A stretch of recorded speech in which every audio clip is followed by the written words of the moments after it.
Hello dear students, welcome to the lecture series of Object-Oriented Programming. In this lecture, we are going to see what is function, signature of functions and default arguments to the functions. At the end of this lecture, you will be able to understand functions in C++ and you will be able to use functions with the same name as well as default arguments. Let us first understand what is function. A function is a block of code which only runs when it is called. We can pass the data to the functions known as parameters. Functions are used to perform certain actions. We have to write a block of code to complete those actions. It is very important that functions are useful for code reusability. We can define a code only once and we can use that code n number of times. Whenever the function is called n number of times, the same code which is defined once can be executed n number of times, and thus the reusability will be provided. A C++ function consists of two parts. First one is declaration part and second one is definition part. In the declaration part, the compiler tells the function's name, return type and parameters if the function have. In the definition part, it is the body of the function. It is the code which will be actually executed when the function is called by the other function or by the main function. Let us observe the example. Here I have my small function as my first function. If you observe the third line, there I have declared my function void with a void data type because this function does not return any value. Now if you observe the last part of the program, that is function definition, I have written the lines of code inside the opening and closing curly parenthesis, and whatever is inside that opening and closing curly parenthesis, it will be executed. That is a body of my function. Whenever the function will be called by the other function or by the main function, this code or these statements will be executed. Now here I have a simple statement as cout welcome to OOP class. Now please observe the main statement. There the main statement is calling my function, my first function, and whenever my main statement will call whenever my main function will call my first function, the lines of code, that is cout welcome to OOP class, will be executed and the output will be displayed as welcome to OOP class. So likewise function will be executed in C++. Let us move towards the signatures of the function. In C++, it is possible that two different functions can have exactly the same name, but the parameters are of different type or the parameters are of different number.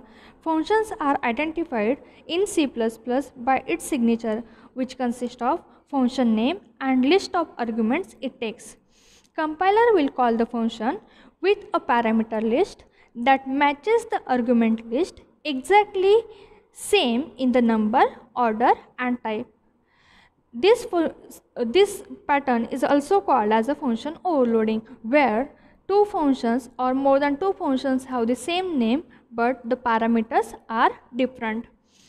The return value is not a part of function's signature. Now let us observe the example. Here I have two functions, that is add sum, but if you observe, in the first function the parameter pass is integer I and in the second function the parameter pass is double x. So the data type is different of that parameters which we have passed to the function.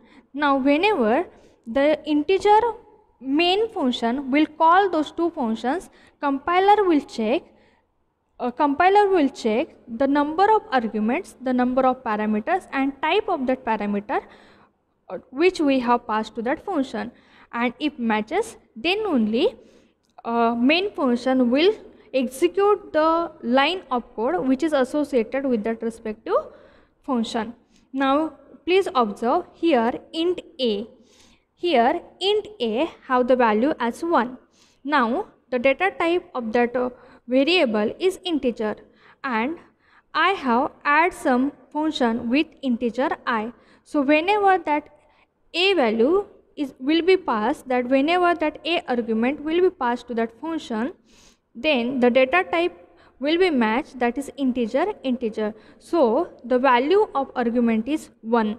So the function will be executed, that is add some integer star I.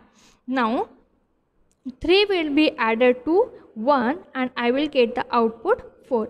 But whenever the second add sum ampersand b, that function will be called, the b argument will be passed to the next function, that is of type double, and in that case I will get the output as 2.73, as the value of b is value of argument pass is 1.23, which is of data type double, and my function is adding the value 1.5 to that respective argument. So likewise I will get the output for both the functions, and my main function will understand which function has to be called depending upon the argument type and number of arguments. So this is called as a signature of function. Please remember that return type is not a part of signature of function. Let us move towards the next concept, that is default argument. In C++, the function assigns a default value to a parameter which does not have a matching argument in the function call. What does it mean? Let us see. Default values are specified when the function is declared. The compiler checks the function declaration to see how many argument function uses and alerts the program for possible default values. Now please observe the example. Here I have float amount, float principal, int period and float rate 0.15. Now this is my function declaration. Okay, and in that function declaration I have assigned the default value 0.15 to the variable rate, which is of data type float. Okay, so whenever a function will be called, a value is equal to amount 5000, 7, then that 5000 amount will be assigned to the principal amount, which is of data type float. 7 will be assigned to the integer period and 0.15 will be assigned to the rate by default, as one argument is missing over here, which one is the last argument. So the default argument which we have assigned to rate while declaring the function will be considered while executing the code.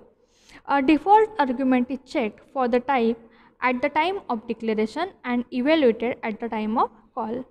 Only trailing argument can have default values, and so we must add default values from right to left. If you observe in this example, I have assigned the default argument to the rate and not to the principal, as well as not to the period. Okay, so the trailing argument can have default argument.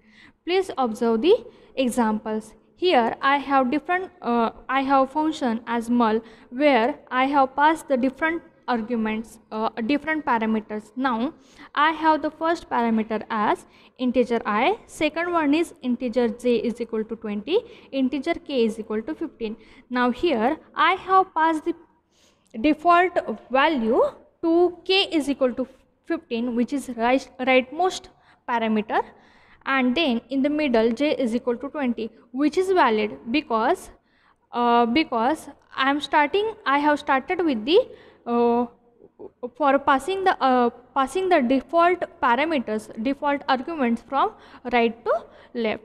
So that statement is valid. But if you observe the second example, there I have not assigned the default argument to j, but I have assigned the default argument to I, which is not valid. If I would have passed the default argument to j, then it would have been valid. In the third statement also, I have passed the default argument to I as a 0 and to k as a 15, but I have not passed any default argument to intermediate to j, which is in between I and k. So it will be an illegal statement in C++.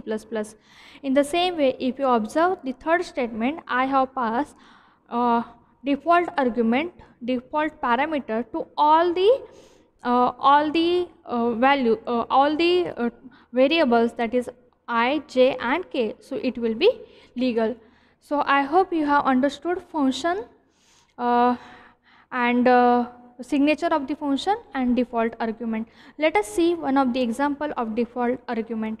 Now here I have a simple function as a sum to whom I have passed the parameters as integer a and integer b is equal to 20. Now I have passed the default default value, default argument to the parameter b as 20, and what that function is doing, that function is performing the addition of two numbers, that is a plus b, and returning the value.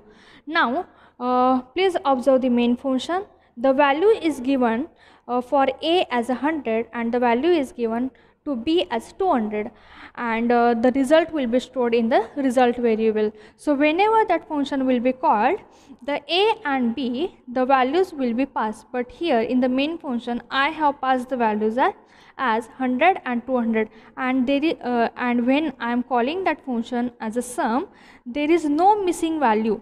There is no missing argument, not value, there is no missing argument. I have passed two arguments, and in my sum function also there are two parameters, so the parameters are getting matched.